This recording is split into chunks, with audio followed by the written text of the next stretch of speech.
Help support this network and become a member. Head over to archpodnet.com/members for details. It's just $7.99 USD per month, or save on an annual membership. That's archpodnet.com/members to support education and outreach. You're listening to the Archaeology Podcast Network. Hello out there in Archaeology Podcast land. This is Dr. Alan Garfinkel. I'm the president and founder of the California Rock Art Foundation. And what we do is we identify, evaluate, manage, and conserve rock art both in Alta California and in Baja California. We conduct field trips, we have trainings, exercise, we do research, and in every way possible, we try to preserve, protect, and coordinate treasures of Alta and Baja California rock art, of which there are many and diverse. We also work closely with Native Americans and partner with them to recognize and protect sacred sites. So for more info about the fabulous California Rock Art Foundation, you can go to carockart.org. Also, I'm open to give me a call, 805-312-2261. We would welcome sponsorship or underwriting, helping us to defray the costs of our podcasts, and also membership in California Rock Art Foundation. And of course, donations, since we are a 501c3 nonprofit scientific and educational corporation. God bless everyone out there in podcast land.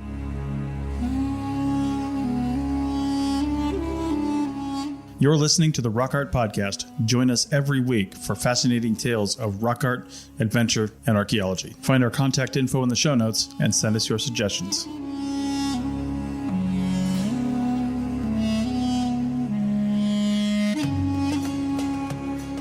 Welcome to our 82nd episode of the Rock Art Podcast.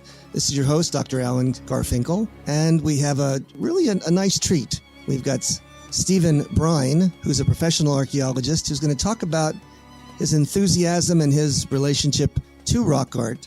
And he's also going to reflect upon his visits to over 100 Chumash rock art sites and his 2 visits to the Great Mural Rock Art sites in Sierra de San Francisco, Mexico.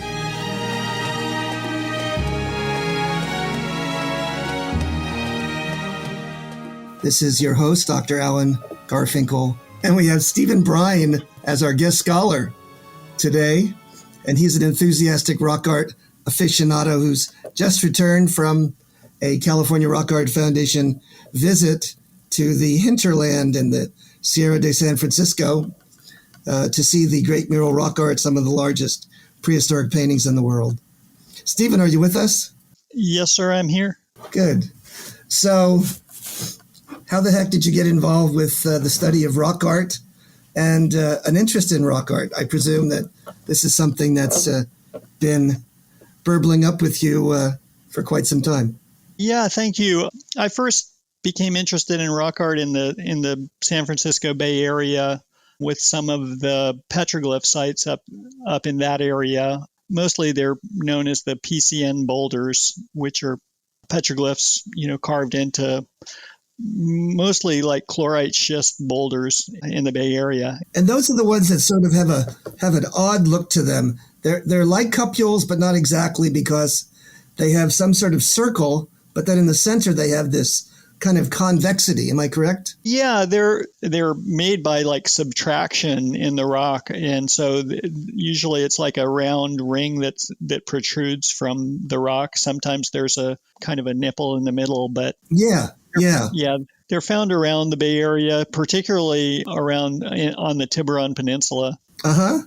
And so, did you visit those? Did you read about them? Did you connect with some other researchers who knew something about these? I did. Yeah, I there's a thesis about the petroglyphs in the Corte Madera area, and I visited some of the sites there, and I was kind of tangentially involved with the Bay Area Rock Art Association, but was never really a member. But I did go on some trips, some members, and that's kind of what got me interested in rock art. And then, well, in 2009, I moved to Southern California and was working in Carpinteria and got interested in some of the Chumash rock art through friends that were interested in it.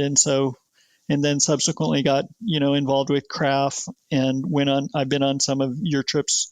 How many trips did you go on so far? Well, I went to Tomokani, I went to Little Lake, And then I've also been a member of an association in the LA Ventura area called LandVen. I don't know if you've heard of that. Okay, never heard of it. But that's nice. Is that a rock art group? Well, it's not specifically rock art, but Al Knight is a member, and he's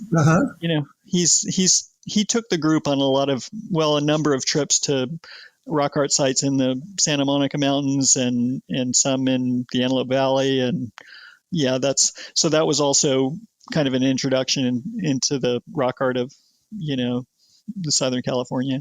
Yeah, well, Al Knight is a legend because of his passion for rock art, needless to say. Quite a remarkable scholar and very ambitious and enthusiastic. There's also kind of a nexus with Campbell Grant because he was a resident of Carpinteria, and he wrote the rock paintings of the Chumash and also the rock art of Baja California. So right. There's kind of an underlying theme maybe, but since he was a resident of Carpinteria, there's a museum in Carpinteria that has some of his original artwork, and oh wow, his book that he illustrated is a kind of a landmark book now, although it's somewhat sure. dated, but his artwork is, in his interpretation of the rock art, I think is really noteworthy. Well, that's fantastic. So it sounds like because of your pre-existing associations and partly because of the geography, you had an opportunity to see some rather remarkable sites. Which of these sites were you most impressed with, and what particular aspects of the sites really were so that you became riveted to and maybe wanted to know more about? Well, that's a good question. I mean, a lot of the Chumash rock art is pretty inaccessible, and so you really have to make an effort to get to most of the sites. Some of the sites, like Painted Cave near San Marcos Pass, are you can drive to, mm-hmm. although they're iron bars across the mouth of the cave. But most of the sites are kind of in the hinterlands of the mountains, essentially, and so you really got to make an effort to get to a lot of the sites. One of the sites that's not fairly accessible is Arrowhead Springs, and mm-hmm. Bill Hyder recently wrote a kind of a treatise on that site, which is in the front, what they call the front country of Santa Barbara, meaning it's on kind of the front side of the range. But that site is, it's fairly small, but it's it's a very impressive site because it's on a big rock face right where a spring emanates from, the mountains at the very side of the spring. And so it's obviously like a sacred site. I don't think anybody would argue about that. And thanks to Bill's research and his intensive study, of course, Kraft put out a monograph about that particular site. And that's a remarkable book that he did because I think it tries to weave a story. I think part of the cognitive neuroscience, landscape archaeology, also the sacred narratives associated with it, but as well sort of talking about the animistic and shamanistic elements of the entire series of panels. So it was a rather tour de force, don't you think? I do. I think he did a really good job at tying everything together, the placement of the site and the mythology kind of that might be associated with it. And yeah, it's just kind of a remarkable site. It's got some aquatic, features. And to me, one of the things that is kind of appeals to me about rock art, and particularly the Chumash rock art, but it's not just the motifs or the art itself, but it's the location. And so I'm always, when I go to a site, I'm looking not just at the rock art, but I'm looking around to see, where is this site placed.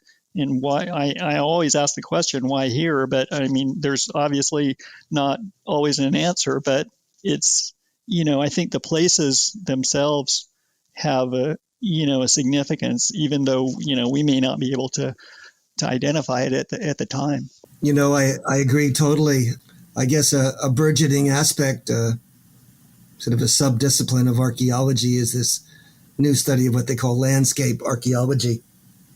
And part of that is sort of interfingered with the study of rock art now and trying to understand, as you were saying, why a particular place was selected and how that place is incorporated into sort of the dynamic, mysterious, and powerful nature of that particular artistic representation. And again, that's kind of one of the keystones of trying to understand some of these sites is, as you say, dealing with the natural landforms and the way in which that was used to sort of ensconce the rock art. Am I correct? Yeah, I believe so. And sometimes the place itself is just so remarkable that, you can understand why the native people would have maybe put a mark on it.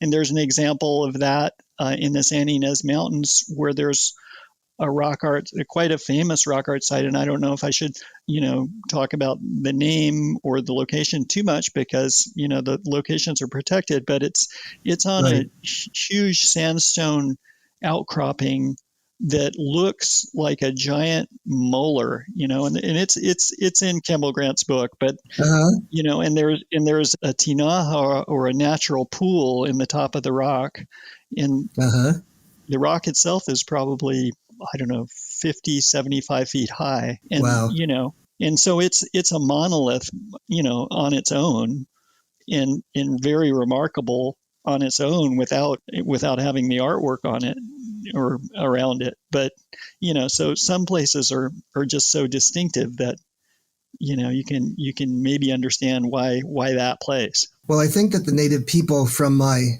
reading of certainly ethnography or talking to some of them who have something to say about them, and that is the places that were selected, I think they believe in some instances certainly, were selected, or that they spoke to them. And they spoke to them about their power and their energy and their particular magnificence, and that these particular unusual rock outcrops sometimes, become the sites for either petroglyphs, either rock drawings or rock paintings.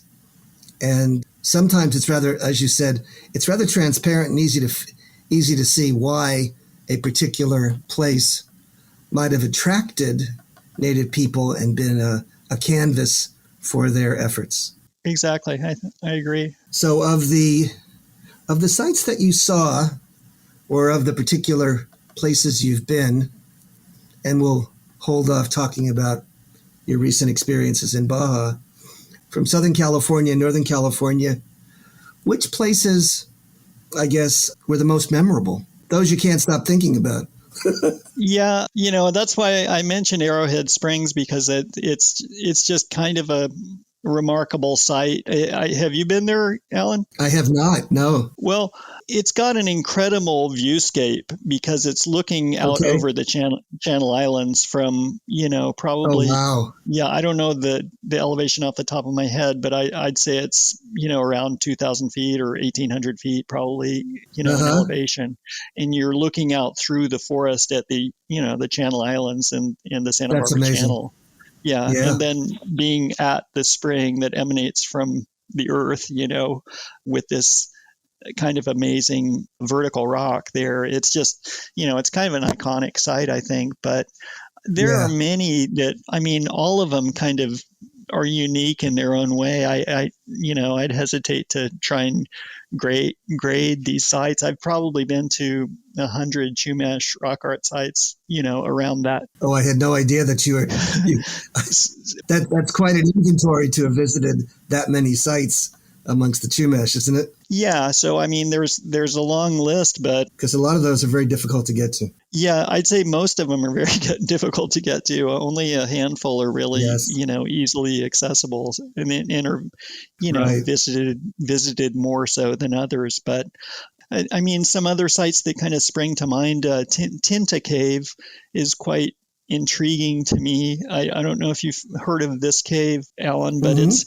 that a Chumash site? It is, and it's kind of in the Cuyama area. Okay. But it's a very high elevation site. It's I would say it's probably at least a couple of 1,000 feet high. I don't know the elevation off the top of my head, but the thinking back in the day was that a lot of these sites, or the rock art sites, were associated with springs or were near water. That was a common kind of thinking. This one is It's not near any water source. It's a long way from any water source, and it's just kind of isolated on this side of, near the top of a ridge, but again with a commanding view of the area. But it kind of breaks the mold that people assumed that sites, and a lot of them are close to water. There's no doubt about that, or no question about that. But some are not anywhere near water, and that's the case with the Tinto rock art site. And I guess it makes it more mysterious, huh? It does, and that site is also very difficult to get to. So you have to climb up a couple of 1,000 feet, and there's no trail, so you're going off trail, and it's very steep and rocky. So just getting there in and of itself is kind of a labor. It's part of the adventure, right? It is, yeah. Well, I think that's all we have for the first segment, and in the second segment we're going to go deeper into perhaps the motivation and the indication of what prompted Stephen Bryne to go see the Great Mural Rock Art. See you in the flip-flop, gang. Chris Webster here. I have a pretty full calendar, and managing that calendar can be pretty challenging.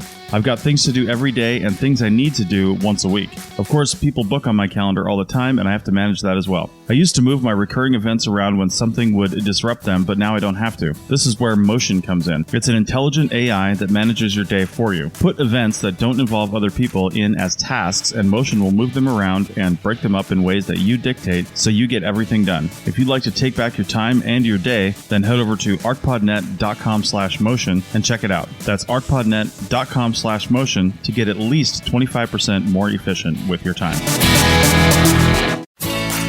Looking to expand your knowledge of X-rays and imaging in the archaeology field? Then check out An Introduction to Paleoradiography, a short online course offering professional training for archaeologists and affiliated disciplines. Created by archaeologist, radiographer, and lecturer James Elliott, the content of this course is based upon his research and teaching experience in higher education. It is approved by the Register of Professional Archaeologists and the Chartered Institute for Archaeologists as 4 hours of training. So don't miss out on this exciting opportunity for professional and personal development. For more information on pricing and course structure, visit paleoimaging.com. That's PALEO imaging.com, and check out the link in the show notes. Hello out there in Archaeology Podcast Land. This is your host, Dr. Alan Garfinkel with Rock Art Podcast, episode 82. And Stephen Bryne is with us, an enthusiastic rock art avocationalist and professional archaeologist. And he has recently returned from the outback in the hinterland of what I like to call the Grand Canyon of Mexico. Stephen. Yes. You made it back, correct? Yes, I did. In one piece. You probably heard stories about my experiences down there. Yes. This was my second trip. I first went in 2019 and... Oh, you did? Yeah. Were those both craft trips? Yes. Oh, my word. Okay. Who was the craft member or the archaeologist who? Ryan Gerstner for both trips. In both. Oh, well, you got a pretty good leader or facilitator. He's a bit of a treasure, I call him. We were roommates on the first trip. You were roommates? Yes. On the first trip, we shared a room, and also Ryan's parents came, which made it kind of interesting. Word. Yeah. Wow. But we had a great time. Well, that must have been very interesting. Yeah. Yeah. So, on the first trip, what particular sites did you see, and maybe just be able to sort of paint a word picture of the preparations and the circumstances of kind of dealing with the nature of access and what goes into a trip like this? Sure. Well, just as far as background, I was interested in, going down to Baja for some years because of the nexus, the Campbell Grant nexus. him having traveled down there and written a book about it and being a Carpinteria resident, and I had his book, and I was familiar with some of the other texts from there. So I'd wanted to go, and then I saw that Craft was offering a trip in 2019 to the Sierra de San Francisco. And so I signed up and basically flew to Loreto, and then we were the participants were picked up by Trudy, who runs Saddling South, and we were driven to Mulegé, where we stayed, and then from there we took a van to visit some various rock art sites in the Sierra de San Francisco, in particular Parral Canyon. But like you mentioned, Ellen, these canyons are kind of fantastic in their own right. They're very deep, probably 2,000 feet deep canyons, and they're very inaccessible, even on foot, which is why you have to take a mule or horseback down into the canyons, or that's how the local people get there, and that's what we did. So when do you meet your mule? How does that work?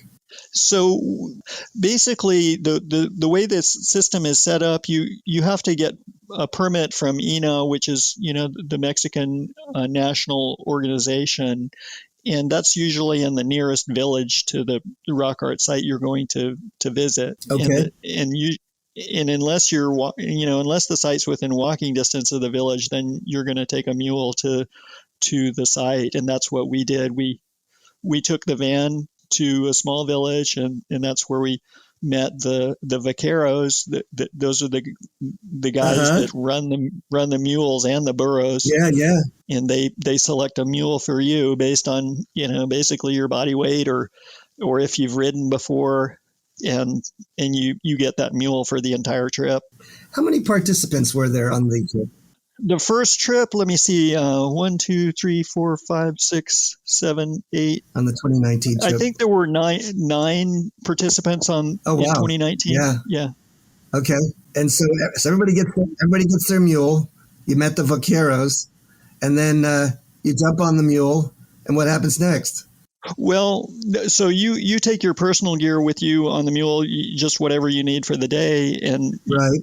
that might be in a backpack or in saddlebags, and then there's a pack train essentially that goes along with the mules, and those are donkeys or burros that are loaded with all the camping gear, the cooking gear, food, etc.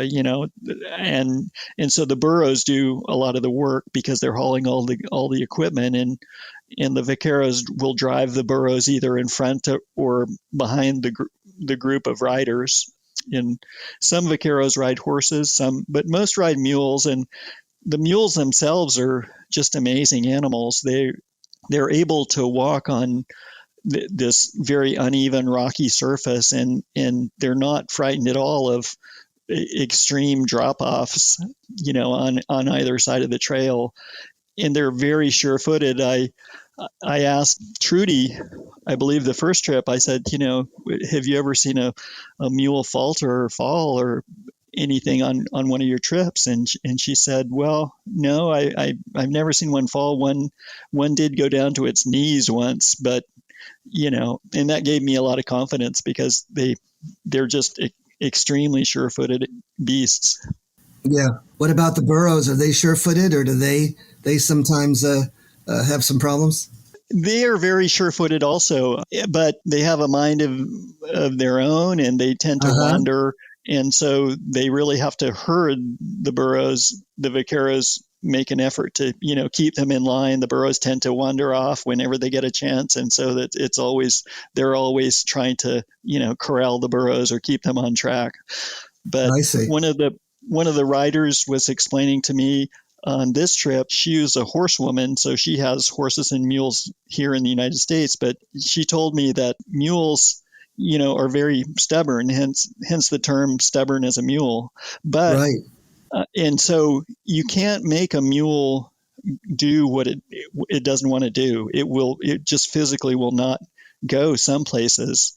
Whereas she said a horse, you can make a horse do anything. You can make a horse jump off a cliff, but contrarily, a mule will never do that. And so you have to trust the mule and trust its innate ability to navigate these, steep canyon walls, essentially. So the burrows themselves follow in some sort of a pack train, and they're fairly sure-footed as well.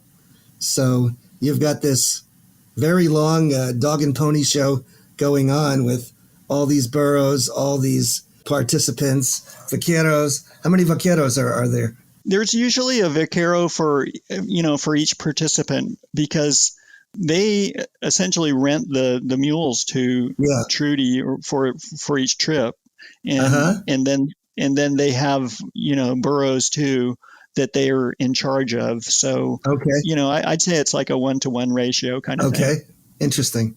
We did have a kind of an amazing young woman who was the daughter of one of the vaqueros, and his son also accompanied us this trip. And the son, I believe he was 10 and the daughter was 18, and they can ride in rope and do everything.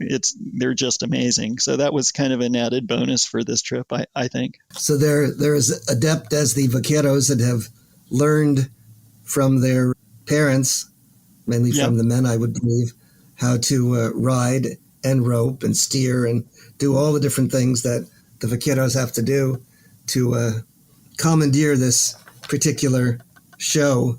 Going down into these canyons is, say it was an all-day ride this year to get down into the bottom of the canyon where, the rock art sites are.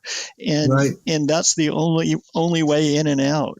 So the residents of the small village where we stayed, I asked how many residents there were, and I think they said the population was 6 or 10.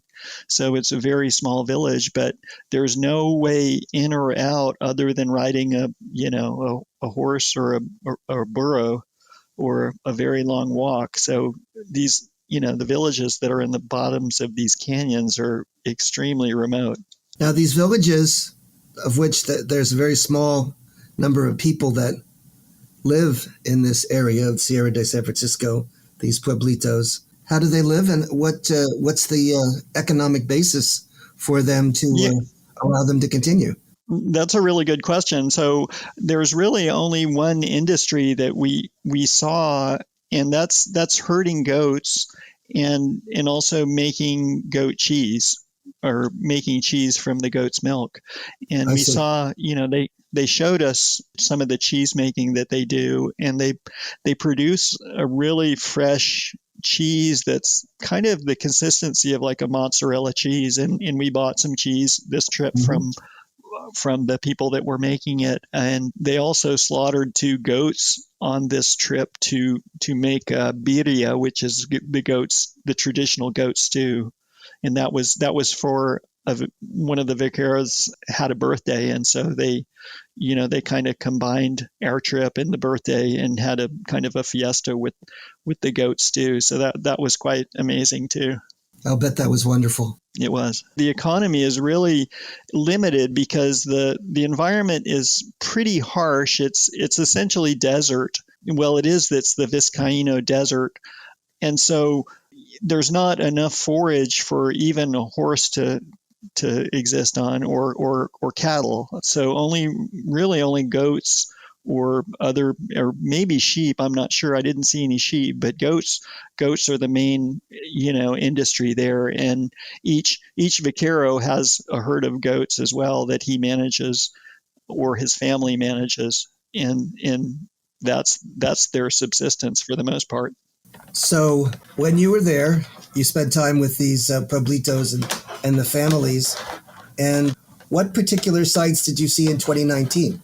So let's see. In 2019, we started off at San Borjita.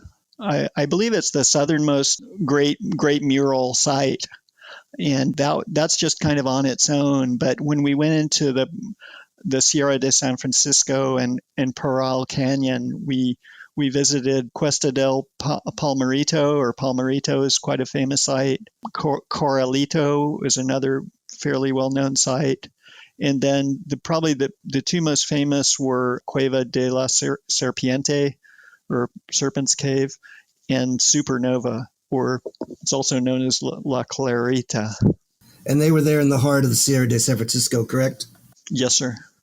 So the largest site was the one that had some interpretation on it, and that's one you went to in 2019, or no? Well, Cueva de la Serpiente is probably the most famous of those, and that has this, giant serpent mural that's been interpreted on the wall of the rock shelter. I see. And how big is that picture? I understand that these are some of the largest animal depictions in the world. Some of them, correct? Yes, I believe so. Let's see. I'm looking for my notes on Serpiente. Let's see. The mural. I believe the mural or the painting of the serpent is 26 feet long. So it's my quite, word! It's enormous. Yeah, it's huge. That's huge. Ron Smith, a previous researcher, has done a paper on just this site and interpreting this particular pictograph. Right.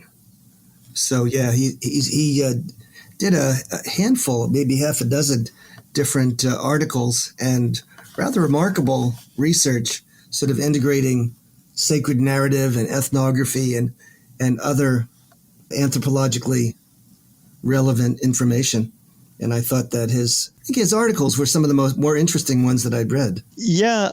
I took a couple of notes on him in his interpretation of the Serpent Cave, and he had started visiting Baja in 1979, which is, quite a while ago. And he put a lot of effort into this particular site and wrote an article about it. But he kind of interpreted this site, the native people, the Cochimí, have 6 seasons, and probably, or one of the important seasons is when they harvest the pitaya, the fruit, this cactus fruit, which is that was probably their most important food source.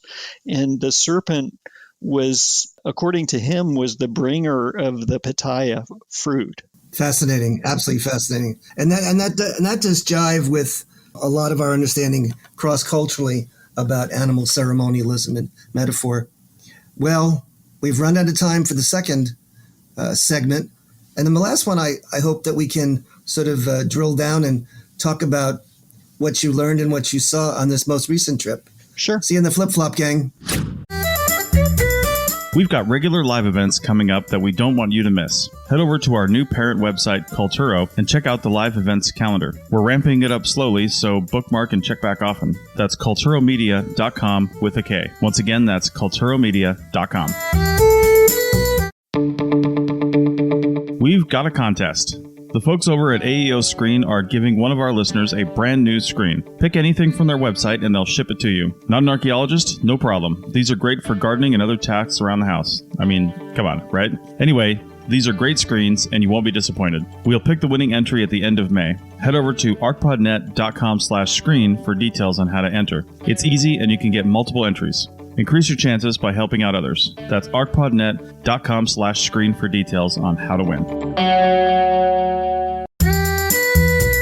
Want to keep this conversation going? Want to talk to the host of this show and other fans? Then join our membership program and get exclusive access to the hosts, other fans, and early access to these episodes and bonus segments and content. You'll also get forever access to our live show back catalog and any other shows ad-free. Head over to archpodnet.com/members for details. That's archpodnet.com/members.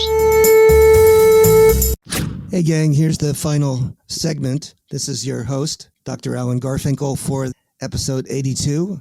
And we're blessed to have a remarkable gentleman who's an enthusiastic archaeologist who has been studying rock art and visiting over 100 rock art sites. And he's going to tell us a bit about his recent experiences down with the Great Mural Rock Art on a trip sponsored by the California Rock Art Foundation. You decided to go back again after 2019. Yes, I did, but to a different area that we didn't visit before. Okay. And so this is a totally different area. Yes. This trip we visited San Gregorio Canyon, which is in the same range, but a different canyon and different access. Mm-hmm. And how did it differ? How did it differ geologically or floristically or even in terms of the kinds of rock art that you saw? Well, the trip was amazing. I mean, they were both amazing trips and they're very different because of just visiting different sites, and the whole experience is kind of immersive because you have to go, on muleback, not on horseback, but on muleback.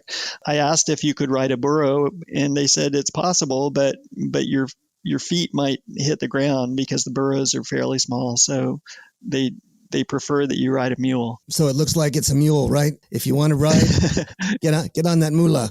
That's right. And apparently the mules are bred differently in Mexico than they are in the U.S. In what way? The father of the mule is a burro in Mexico, whereas in the U.S. the father is the horse. Okay. So it's a cross between a burro and a horse, but they apparently they do that because the mules in Mexico are a little bit more docile than the mules in the U.S. are. Yeah. So just a tidbit, but little bit of a difference. So yeah. So you're on your mule. You're in a different place, a different spot. You're still camping. Your vehicles are gone. You're descending these 2,000, 3,000 foot canyons. And what do you end up seeing? Well, that's a good description because we did leave the village behind and we rode for several hours and had a camp the first night. And it was just kind of a convenient place to camp before we dropped down into the canyon. And so the second day was a full day's ride down into the canyon itself. And as you descend down into the canyon, it's very steep. The trail in places we had to actually get off the mules because it was too steep for the mules or too dangerous for them to carry you as they're going down an extremely steep section of rock. But I always thought that was very funny. Funny? Yeah, funny because we're trying to navigate the trails and protect ourselves from any sort of danger, right? Yes. And then when we get to certain places, they tell us, well, this is too dangerous for the mules.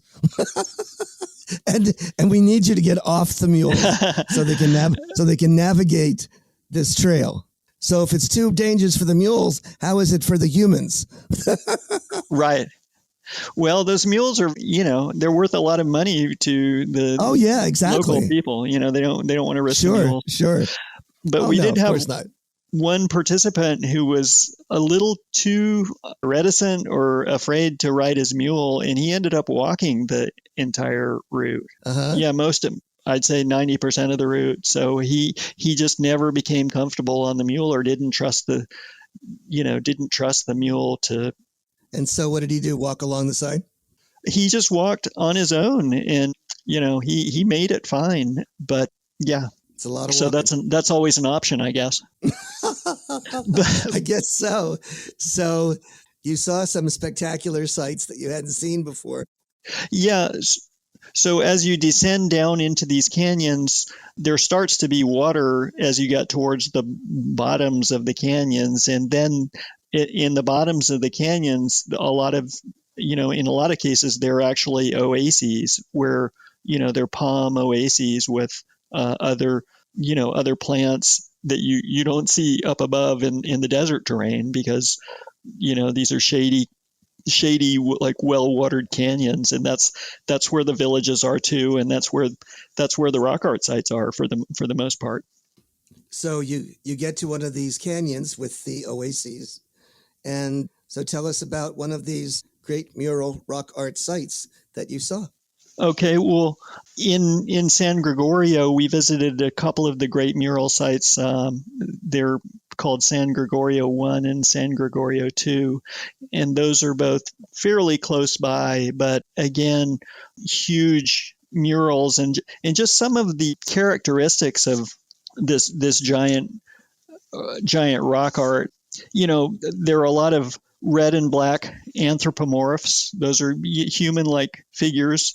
A lot of times they'll be bisected, so half of the figure vertically will be black, and They look half like will they're be wearing pants. half will be red. No, well, some are horizontally bisected, but a lot of them are vertically right through their the ventral area. But the subjects include what look like humans or anthropomorphs. They're animals, spears or spear-like lines. There's some smaller figures. There's some colorful grids in checkerboards. And the animals include deer and bighorn sheep. And for the most part, the humans stand erect with outstretched arms.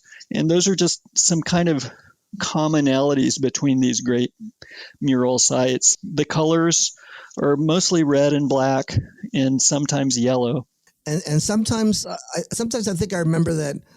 Are there sometimes any indication of the sex of these individuals? Yes. Are they gendered? Yeah. Yeah, some are. Okay. You can see, breasts on some individuals, Uh-huh. and phalluses on some. And are they all mature, or are there any sort of immature or children that are also identified?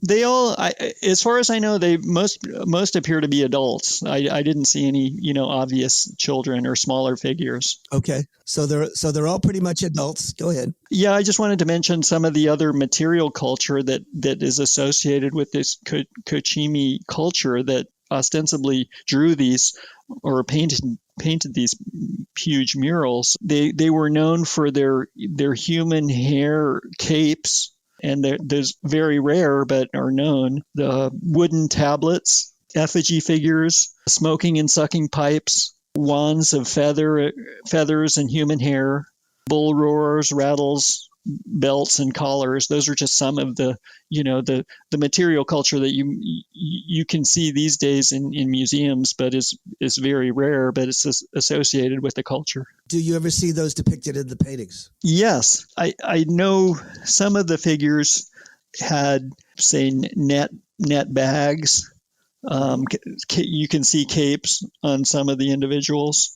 And another interesting thing are these balls that are seen on some of the figures. They're black balls that look kind of like a bowling ball, say, but yeah, on the shoulders of these individuals. Yeah, or sometimes on the head, but that's nobody really knows the meaning. But it's been interpreted as fascinating.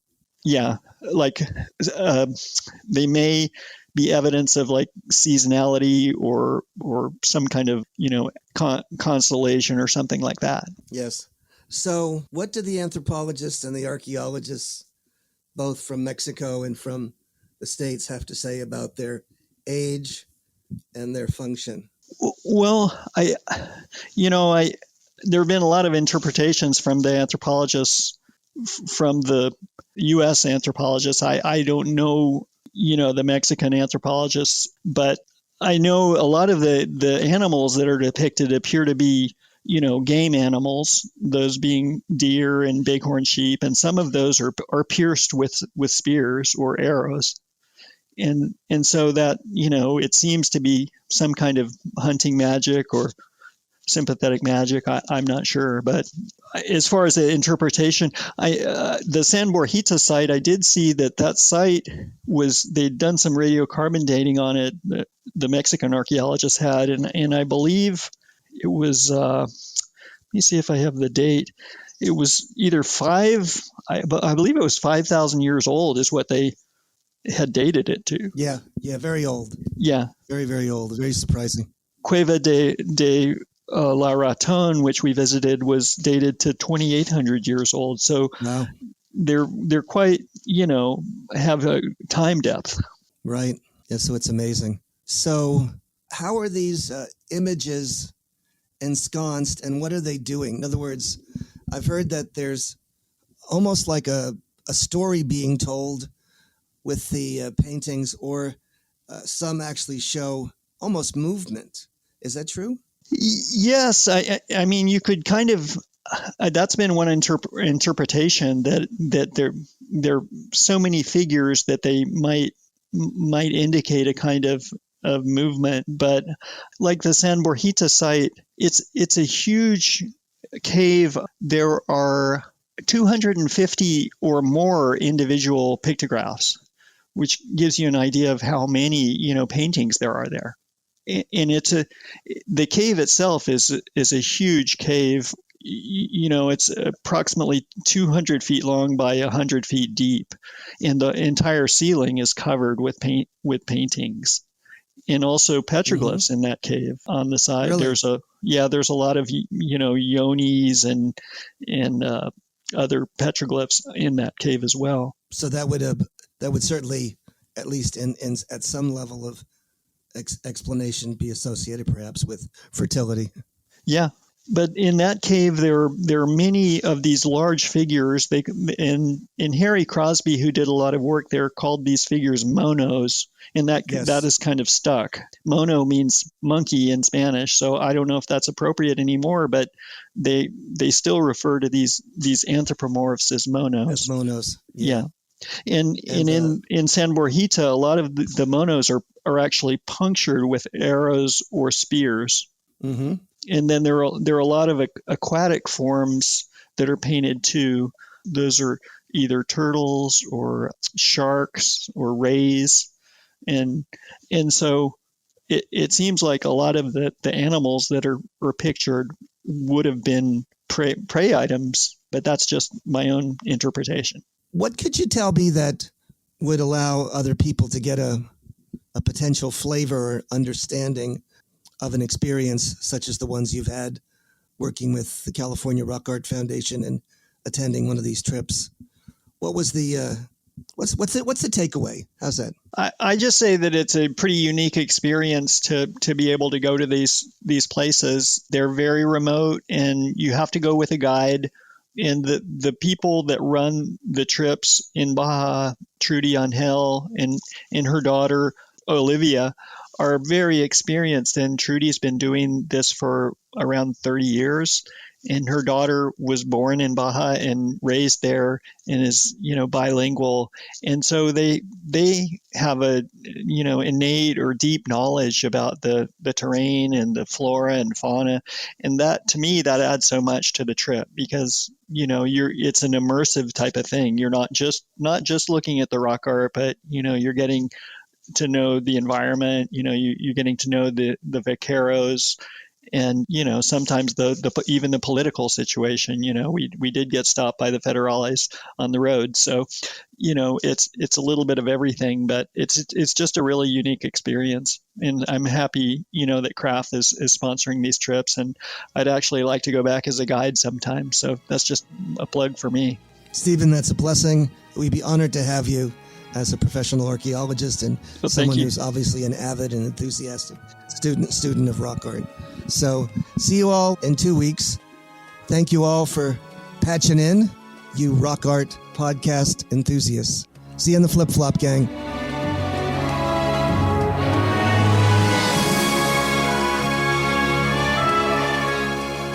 Thanks for listening to the Rock Art Podcast with Dr. Alan Garfinkel and Chris Webster. Find show notes and contact information at www.archpodnet.com/rockart.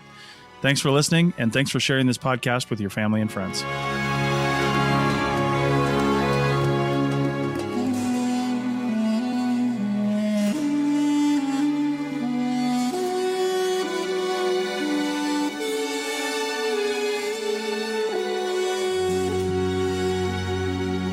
This episode was produced by Chris Webster from his RV traveling the United States, Tristan Boyle in Scotland, DigTech LLC, Cultural Media, and the Archaeology Podcast Network, and was edited by Rachel Roden. This has been a presentation of the Archaeology Podcast Network. Visit us on the web for show notes and other podcasts at www.archpodnet.com. Contact us at chris@archaeologypodcastnetwork.com. Thanks for listening. Please consider joining our growing core of members over at archpodnet.com/members. If you liked what you heard, consider leaving a review wherever you're listening to this.